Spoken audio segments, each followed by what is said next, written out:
Kumusta mga kasaliksik? Sa mundong puno ng liwanag at ingay, may mga aninong patuloy na gumagalaw sa likod ng ating kamalayan. Mga nilalang at pangyayaring hindi kayang ipaliwanag ng siyensya o lohika. Kaya mula sa multong alien na nagpakita sa madilim na gubat ng Cornwall hanggang sa nilalang na kahina-hinalang na ispatan sa labas ng isang zoo sa Texas, pag-usapan natin ang 10 pinaka-nakakakilabot na alien sightings na talaga namang magpapaisip sa atin kung tayo lang ba talaga ang naririto sa mundong ito.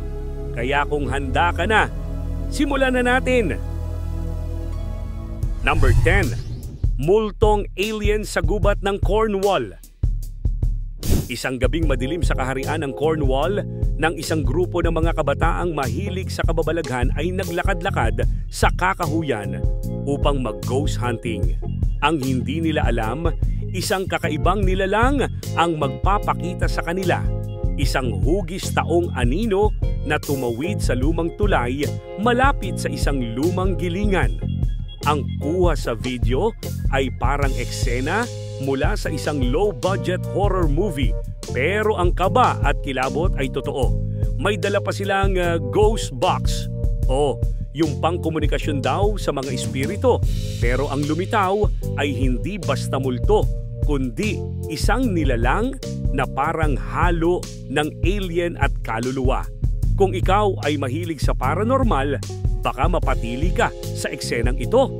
Ang nilalang ay manipis, maitim ang anino at parang may kakaibang aura habang gumagalaw sa gitna ng kadiliman.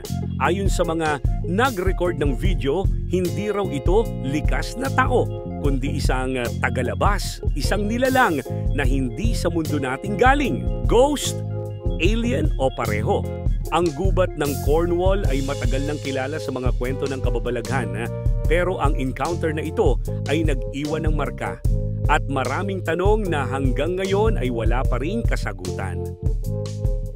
Number 9. Misteryosong ilaw sa kalangitan ng Las Vegas. Las Vegas ang lungsod ng mga ilaw at kasiyahan. Pero isang gabing tahimik, may mga ilaw sa langit na hindi kayang ipaliwanag kahit ng pinakasanay na piloto o astronomo. Habang ang iba ay abala sa kasino at nightlife, ilang residente ang napatigil sa kanilang mga ginagawa nang makita ang tila kumikislap at lumulutang na mga ilaw sa itaas. Sa unang tingin, iisiping ito'y fireworks o training exercise ng military. Pero hindi. Ang mga ilaw ay nakapwesto sa kakaibang ayos, hindi gumagalaw at pagkatapos ng 5 minuto, bigla na lang naglaho. Ito raw ay madalas na kinikilala bilang parachute flares o practice drills ng militar sa lugar. Pero sa pagkakataong ito, iba ang dating. Ang mga nakasaksi ay nagsabing wala pa silang nakitang ganoong klaseng kilos ng liwanag. Walang tunog, walang bakas ng aircraft at tila ba nagmamasid mula sa itaas. Kung ikaw ay nasa Las Vegas noon at natanaw ito, siguro'y hindi mo na alam kung ilalagay mo sa slot machine ang taya mo o tatakbo ka na pauwi. Isa lang ang sigurado, sa gabing iyon, hindi lang ang mga kasino ang nagningning, pati ang kalangitan na posibleng binisita ng mga nilalang mula sa ibang mundo. Number 8. Misteryosong dish sa kalangitan ng Malaysia. Noong September ng 2016, kumalat online ang isang nakakagulat na larawan. Isang higanting disk na tila libitado sa ibabaw ng lupa sa Malaysia. Agad-agad itong pinaniniwalaan ng ilan bilang patunay na dumalaw na nga sa atin ang mga taga-ibang planeta. Ang daming netizens ang kinilabutan at naniwala, lalo na't ang mga imahe ay mukhang totoo. Sobrang linaw, sobrang misteryoso, parang straight out of a sci-fi movie. Pero teka, sandali lang. Habang ang iba'y nabaliw sa excitement, lumabas ang katotohanan. Gawa ito ng isang artist na nagpost ng computer-generated na imahe sa YouTube way back pa noong 2007. Oo, isang digital art project lang pala ito.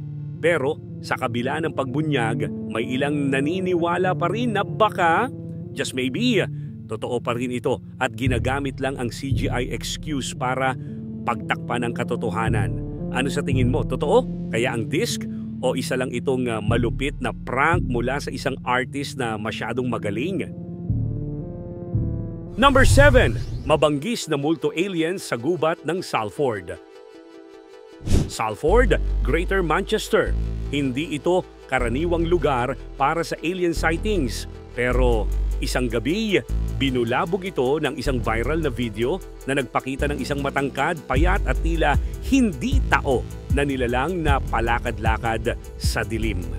May kulay abong balat, parang may suot na one-piece suit at galaw na parang hindi pang tao. Ang video ay sobrang junky. Pero doon minsan nagmumula ang pinaka nakakatakot. 'Di ba? Wala masyadong detalye, walang malinaw na paliwanag, pero may damdaming hindi mo maipaliwanag habang pinapanood mo ito. Ang uploader ng video ay isang YouTuber na tila naniniwala na siya ay tinatarget ng gobyerno dahil sa kanyang alien evidence. Pinost niya ito sa kanyang channel at sinabing pinipigilan daw ng mga nasa taas ang kanyang katotohanan. Totoo nga, kaya ang kanyang sinasabi, o isa lang itong taong sobrang nahilig sa conspiracy theories? Kahit ano paman, ang video ay sapat na para hindi ka makatulog ng maayos. Lalo na kung mahilig kang tumitig sa madilim na sulok ng iyong kwarto. Kasi sino ba talaga ang nandyan? Tao, multo o alien? Number 6, nilalang na parang kalansay sa gasolinahan. Isang ordinaryong gabi sa isang gasolinahan hanggang sa may lumitaw na hindi ordinaryong bisita. Sa CCTV footage na ito, makikita ang dalawang lalaking nakatayo sa gilid ng gas station, nag-uusap ng normal. Walang kamalay-malay sa kakaibang nilalang na papalapit mula sa dilim. Maya-maya lang, sa sulok ng screen, ayun na, isang maliit, payat at misteryosong nilalang na tila ba may sariling misyon. Lumalakad lang ito sa gilid ng paradahan parang walang pakialam sa mundo. Isa sa mga lalaki ang lumapit pero imbis na magulat o magpanik, kalmado lang siya. Masyadong kalmado. Ang hindi mo alam habang pinapanood mo ito, unti-unti kang kinakabahan. Kasi parang may mali. Parang hindi natural. Kung alien nga yun, bakit parang kilala siya ng mga lalaki? O baka naman sanay na sila sa ganitong bisita. Nakakatakot isipin na posibleng may mga tao nang alam ang tungkol sa kanila at hindi na tayo nasasama sa usapan. Isa lang itong paalala, hindi lahat ng kuha sa CCTV ay gawa-gawa. Minsan, ang pinakaordinaryong tanawin ay may itinatagong hindi pangkaraniwan. Number 5, patay na alien sa gitna ng yelo sa Russia. Syria, Russia. Isang malamig at tahimik na araw sa taon ng 2011 nang may dalawang lalaking Ruso ang nag-upload ng isang video na nagpaikot sa internet. Sa gitna ng niyebe, natagpuan nila ang isang kakaibang bangkay. Maliit ang katawan, mahaba ang mga braso at binti at may ulo na mas malaki kaysa sa normal. Sapat na raw ito para sabihing, aba, totoo nga ang mga alien. Tinawag pa ang video na Dead Alien Found in Russian UFO Hotspot at umabot ito sa milyon-milyong views sa loob ng ilang araw. Pero hindi pa rito nagtatapos ang kababalaghan. Sa sobrang hitsura ng nilalang na parang lumabas sa isang comic book o sci-fi cartoon, marami ang nagsabing isa lang itong props na gawa sa goma.